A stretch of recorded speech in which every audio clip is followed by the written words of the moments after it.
Hello everyone, कैसे हैं आप लोग। आशा करते हैं अच्छे होंगे।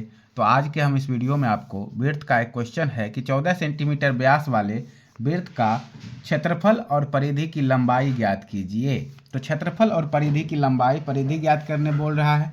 तो सबसे पहले हम समझते हैं वृत्त होता क्या है।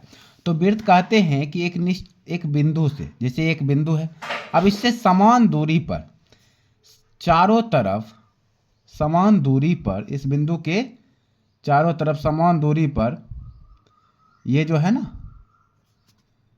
समान दूरी पर, यही एक क्या हो गया, वृत्त हो गया। समान दूरी पर जो रेखा खींची गई है यही कहलाता है हमारा वृत्त कहलाता है। अब ये बिंदु जो है इसको बोलते हैं केंद्र, इसको ओ से सूचित करते हैं, केंद्र को ओ से सूचित करते हैं। और ये जो हमारा है ना चारों तरफ का रेखा, इसको बोलते हैं परिधि। इसको क्या बोला जाता है, परिधि बोला जाता है। और केंद्र से ओ की, केंद्र से इस परिधि की दूरी, केंद्र से परिधि की दूरी, ये हमारा कहलाता है त्रिज्या। इसको हम आर से सूचित करते हैं। और ये परिधि से, केंद्र से होते हुए, और इस परिधि यानी परिधि और केंद्र और परिधि को टच करता है, ये हमारा कहलाता है व्यास। ये होता है हमारा डी, इसको डी से सूचित करते हैं। पूरे व्यास को किससे सूचित करते हैं, डी से सूचित करते हैं। और ये हमारा हो गया त्रिज्या। तो व्यास का आधा होता है त्रिज्या, यानी कि डी बराबर क्या हो जाएगा, 2r, यानी कि d/2, r बराबर d/2। तो उसी पर बनाते हैं।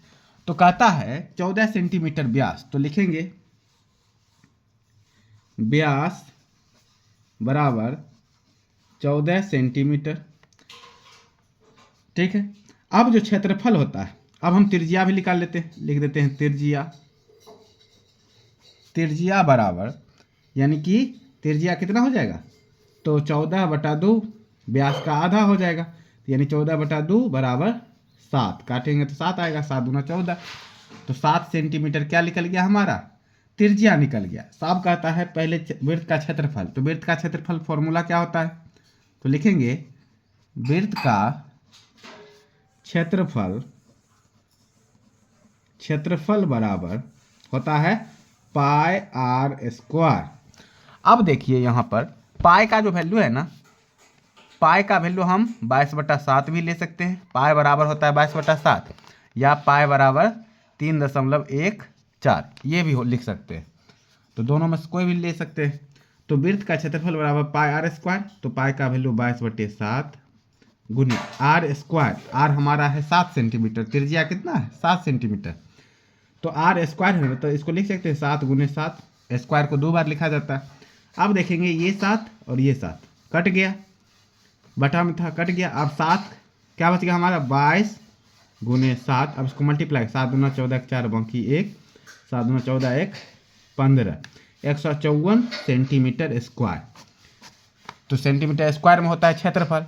अब निकाल लेते हैं इसका परिधि। तो लिखते हैं वृत्त की परिधि बराबर फॉर्मूला होता है 2πr। परिधि बराबर क्या होता है, 2πr। अब देखिए 2 गुने पाई का मान 22/7 गुने r कितना था हमारा 7 सेंटीमीटर। तो यहाँ लिख देंगे 7, यहाँ कितना लिख दिए, 7 लिख दिए। अब 7 और 7 कट गया। अब मल्टीप्लाई कर देंगे, 22 दूना 44 सेंटीमीटर। परिधि सेंटीमीटर में आता है, तो यही हो गया परिधि। तो ये क्षेत्रफल निकल गया, परिधि निकल गया। तो इसी तरह से अगर त्रिज्या दिया रहे, व्यास दिया रहे, तो इसका क्षेत्रफल परिधि इसी तरह से निकालते हैं। आप लोग अच्छे से समझ गए होंगे।